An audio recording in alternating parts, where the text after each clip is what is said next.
माननीय परीक्षक आणि धगधगणाऱ्या अंतःकरणाने माझ्यासारखी यशाची गोड स्वप्न पाहत कथेच्या प्रांगणात एक से बढ़कर एक कथा घेऊन आलेल्या माझ्या छोट्याशा स्पर्धक मित्रमैत्रिणी, जंगलचा राजा सिंह आणि एक भले मोठं रानडुक्कर जंगलात यांची संघर्षाची कथा. कथेचे शीर्षक बंधूंनो सावध व्हा, रात्र बैलाची आहे एकदा. जंगलचा राजा सिंह आणि एक भले मोठं रानडुक्कर जंगलातल्या एका तलावात पाणी पिण्यासाठी आलं. ते दिवस होते ऐन उन्हाळ्याचे. दोघांनाही जबरदस्त तहान लागलेली. जिथे पाणी प्यायचा तो एक लहानसा झरा. नेमकी कुणी अगोदर पाणी प्यायचं? सिंहाला वाटलं मी तर जंगलचा राजा आहे, मी अगोदर पाणी पिणार. हा ते का जंगलाचा रानडुक्कर आहे, यानं माझ्या नंतर पाणी प्यायचं. रानडुकरा वाटलं मी अगोदर पाणी पिणार असेल जंगलचा राजा, पण तू या इतकाच माझाही हक्क आहे. सिंह आपल्या तोड्यात पुढे आला. तोच रानडुक्कर आपल्या कुर्रात गुडगुडला, जंगलच्या राजा थांब. तू जेव्हा झरा बोलालास त्याच वेळीच मी इथे हजेरी लावल्या. तू इतकीच मलाही तहान लागली आहे आणि म्हणूनच मी अगोदर पाणी पिणार. सिंहाने गर्जना केली, अरे रानडुकरा, मी तर जंगलचा राजा, तू मला तत्वज्ञान सांगशील? खबरदार पाण्याला तोंड लावशील तर ध्यानात ठेव, तुझे तुकडे तुकडे करीन.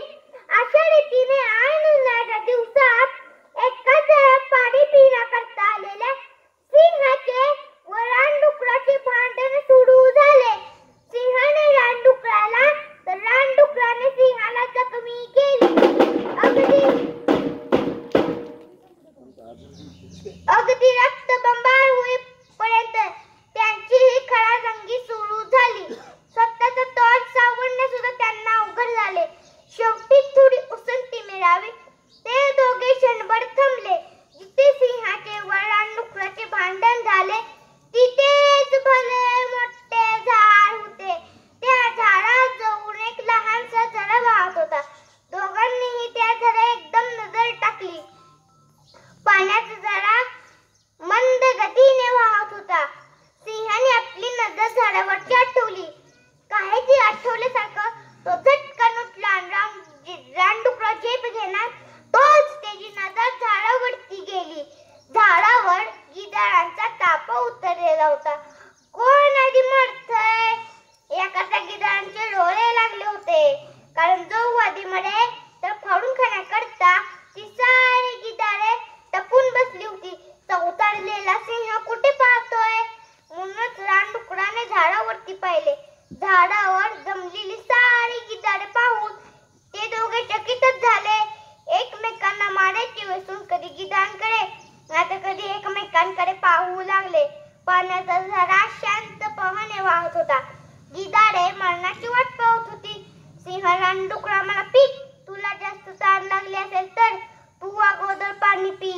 या कावळ्यांच्या आणि गिधाडांच्या बक्षस्थानी पडण्यापेक्षा आपणही दोघं एकमेकांना सावडायला. रानडुक्कर खजील झालं. रुद्रकांताने ते सिंहाला म्हणालं, राजे, आपण तर जंगलचे राजे, आपणच प्रथम पाणी प्या. अशा रीतीने त्या दोघांचे भांडण मिटले. म्हणून माझ्या बालमित्रांनो, भांडण तंटा महाघातक आहे. वेळीच तडजोडी केली नाही तर यातून सर्वांचा नाश होतो. चला तर समृद्धीच्या भक्कम पायावर तीच निर्माण करूया आणि मानवतेची ज्योत प्रज्वलित करूया. सर्वांना सांगूया, बंधू